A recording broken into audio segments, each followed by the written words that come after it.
Hey everyone, Dr. Jeffries here. It's Thursday night and I wanted to make a quick video to let everybody know the same information about the field quizzes next week and what information you're responsible for.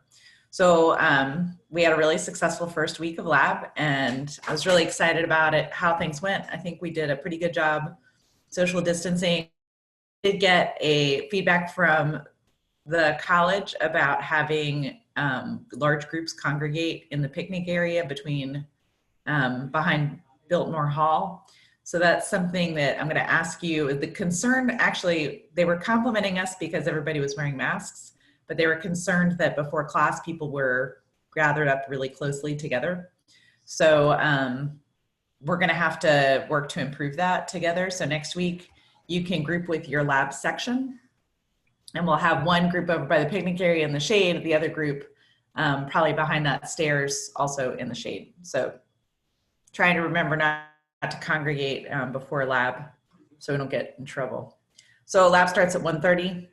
Don't be late. You'll miss your group. We'll leave. We will not hang around for very long. I find that it's better to do the quiz first and then teach the new species. We'll give a handout like we did this week with everything that we're teaching. You'll notice it's mostly focused on natural history information that we require for all of our labs, but it relies on you making field notes and your own observations so you can identify it. Should always plan to be out for the whole lab. I know we finished up this week and we didn't have very far to walk. We kept things really close, but in future weeks we will walk a little farther afield, and we're going to take our time. My philosophy is you've allocated hours to dendrology, and so let's make the most of that and really make good use of that time. And then also plan to be out in any kind of weather where we go rain or shine, unless there's safety issues.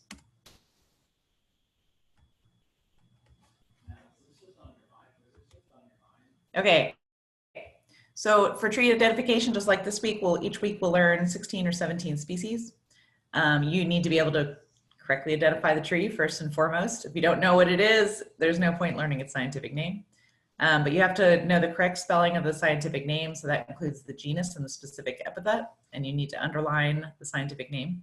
You have to know the common names that are on the sheet, the family, as well as the common name of the family, right? So this week we learned black gum, Nyssa sylvatica, and the Nysaceae.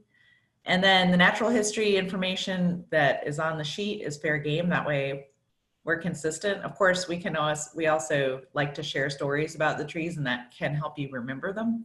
But the information you're responsible for is on the lab sheet.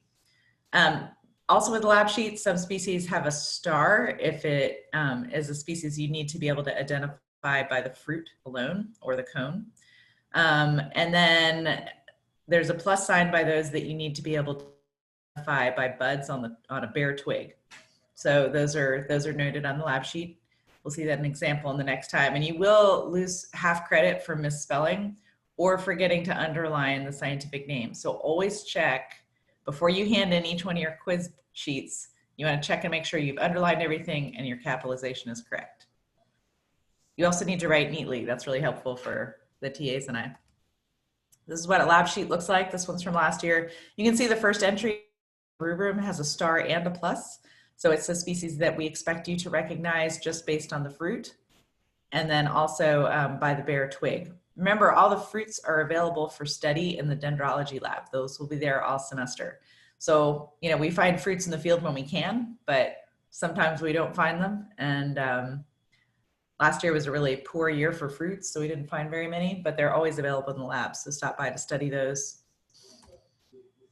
Field notebooks. Field notebooks are really important, and it is helpful to learn how to take good notes. You always want to include date, location, site description. What is the weather like? That can sometimes jog your memory, and some of the context, right? Why are we here? What are we learning today?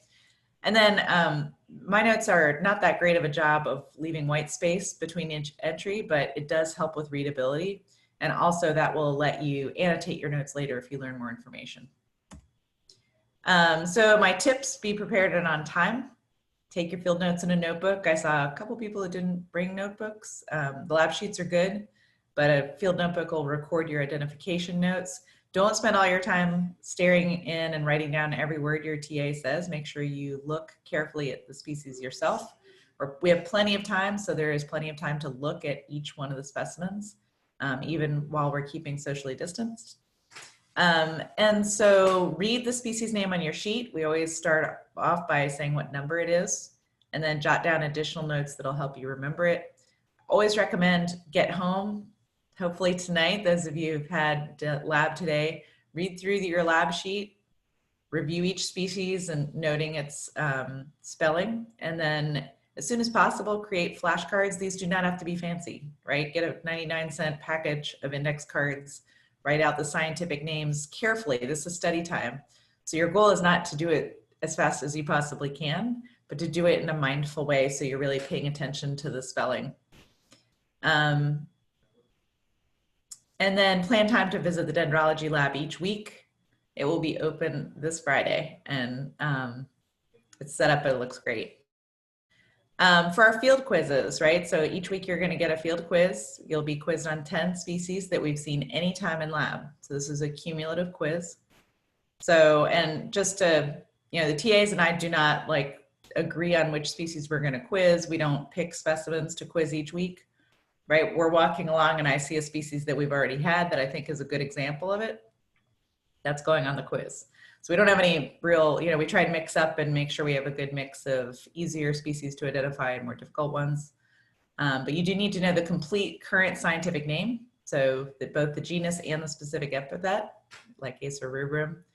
The former names and family names, if they're on the sheet, they could be a natural history question, but you need to know the current scientific name.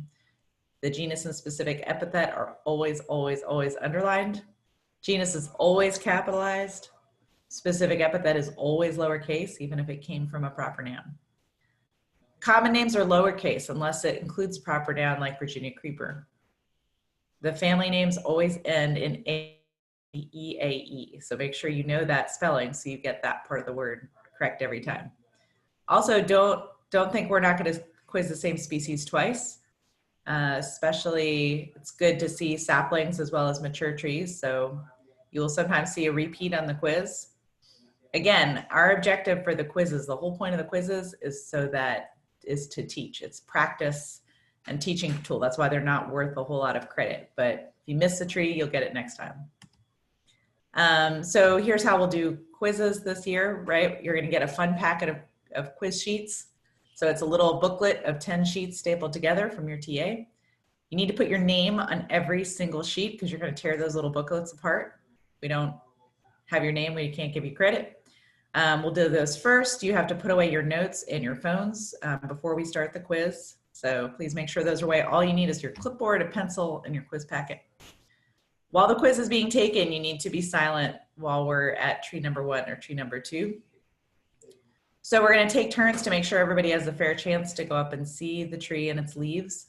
And then I want you to go and observe it, step away and write your answer in private. Once you're sure, always check before you turn it in. Did you underline it? Did you capitalize? And then tear that off and hand it into your TA and step outside, kind of behind where they're sitting. People who are still working can work in peace and the TA doesn't have to ask, is everybody done? Because it's obvious to see who's still working. You need to stay silent while everyone takes their quiz out of respect to your classmates who need a little extra time, or maybe they didn't, maybe they were last to get a look at that species. And then, because we will review the species after everybody has handed in their quiz sheet. I have not had a case where I had to tell someone that they were out of time. It's not a rush. Usually you have adequate time to review the species. Obviously, we have other things to do during lab, so you can't take forever, but if you need an extra 30 seconds, you're gonna get it. So it's not a rush. You should be able to take your time, make good observations. Okay, how do we score this? So this quiz sheet that's here is an example. This person did not do very well. In fact, they got the identification wrong. This was kind of a funny take-home lesson for me. So my first week of dendrology, I practiced my scientific names really hard and I practiced the spelling. I had everything ready, but I hadn't spent enough time to figure out how to identify the tree. And if you can't identify the tree, it doesn't matter how well you know the scientific name. So make sure you practice your identification. So each piece of the quiz, the entire plant, each plant is worth 1 point. The score is out of 10. So you will lose 0.2 for each, right? Each piece of the quiz is worth 0.2 points. So 0.2 for the genus, the specific epithet, the family, the common name, the natural history. Misspellings and lack and missing underlines lose a half point. So that's why, like, I don't want you to lose points because you've missed doing that. Okay, so your quiz will be back and your TA will mark it so you can see what you've missed. You'll get them back the following week. And so I hope that fills you in on the quizzing. It is stressful. I fully recognize that. We try to make it as friendly as possible and just take it in the spirit of learning, having the opportunity to learn from making the mistakes. Promise the ones that you miss are the ones you'll get second time around. So when we do the review, that is part of the studying and part of the learning for this class. And I'm ending with 2 species from this week. On the left, we have Nyssa sylvatica, and on the right, if you had your hand lens, you can see those little bristle teeth on, or serrations on Oxydendron arboreum. And that's a wrap.